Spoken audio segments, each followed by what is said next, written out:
Hello అండి. ఈరోజు recipe వచ్చేసి బెండకాయ కర్రీ అండి. చాలా ఈజీ, సింపుల్ రెసిపీ అండి. ఈ కర్రీ వచ్చేసి బ్యాచిలర్స్ వాళ్ళకు చాలా బాగా ఉపయోగపడుతుందండి.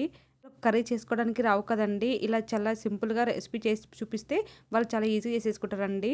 ప్రాసెస్ ఏంటో చూసేసేయండి. స్టవ్ పైన కర్రీ బౌల్ పెట్టుకున్న తర్వాత దాంట్లో తగినంత ఆయిల్ వేసేసుకోవాలండి. అలాగే జీలకర్ర అండ్ కరివేపాకు వేసుకున్న తర్వాత అది బాగా ఫ్రై అయిన తర్వాతకు నేను 2 ఆనియన్స్ అలా సన్న తరిగి పెట్టుకున్నవి వేసేసుకున్నానండి. మనం ఒకవేళ బెండకాయలు ఎక్కువ ఒక హాఫ్ కేజీ అలా ఉంటే మనం ఒక 3 ఆనియన్స్ అలా తీసేసుకోవచ్చండి. దీంట్లో మనం టమాటాలు కూడా వేసేసుకోవచ్చండి.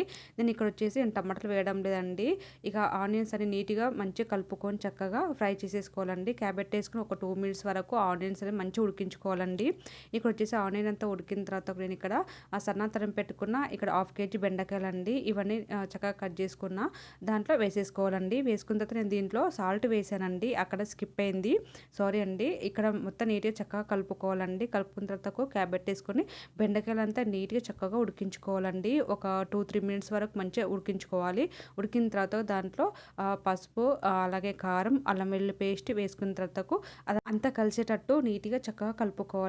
మనం దీంట్లో ఆనియన్స్ వేసిన తర్వాతకు టమాటాలు వేసేసుకోవచ్చండి. టమాటాలు కూర ఇష్టం ఉన్న వాళ్ళు వేసేసుకోవచ్చండి. ఇక్కడ నేను టమాటా స్కిప్ చేశానండి. మేము తినం కాబట్టి వేసుకోలేదు.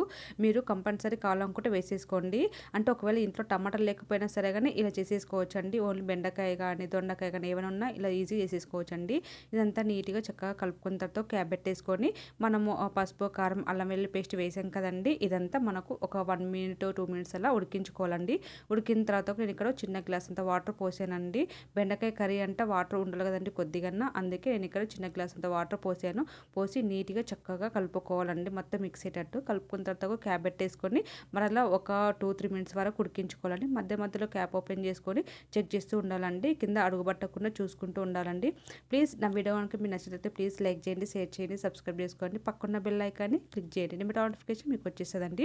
చూడండి మంచిగా చక్కగా ఉడికిపోయింది. నేను దాంట్లో ధనియా, జీలకర్ర పౌడర్ వేసేసుకొని ఇంకా నీట్‌గా చక్కగా కలుపుకున్నాను. కలుపుకున్న తర్వాతకు క్యాబెట్ వేసుకొని ఒక 2 మినిట్స్ అలా ఉడికించానండి. ఆ ఉడికిన తర్వాతకు ఇంకా ఫైనల్‌గా ఇక్కడ కర్రీ రెడీ అయిందండి. కొత్తిమీర వేసేసుకొని అది కూడా నీట్‌గా చక్కగా కలుపుకొని ఒక 1 మినిట్ అలా క్యాబెట్ వేసుకుంటే మనకు కర్రీ రెడీ అయిపోతుందండి. చూడండి కర్రీ అంతా నీట్‌గా చక్కగా రెడీ అయిపోయింది. ఈ కర్రీ అనేది చపాతీలోకి అయితే చాలా బాగుంటుందండి. చాలా ఈజీ, సింపుల్‌గా ప్రాసెస్ చేసేసేయండి. చాలా సింపుల్‌గా చేసేసుకోవచ్చండి. ఎలాంటి ఇంగ్రీడియెంట్స్ ఏమి మసాలా అవన్నీ యూజ్ చేసుకోకుండా సింపుల్‌గా చేసేసుకోవచ్చండి. Thank you for watching.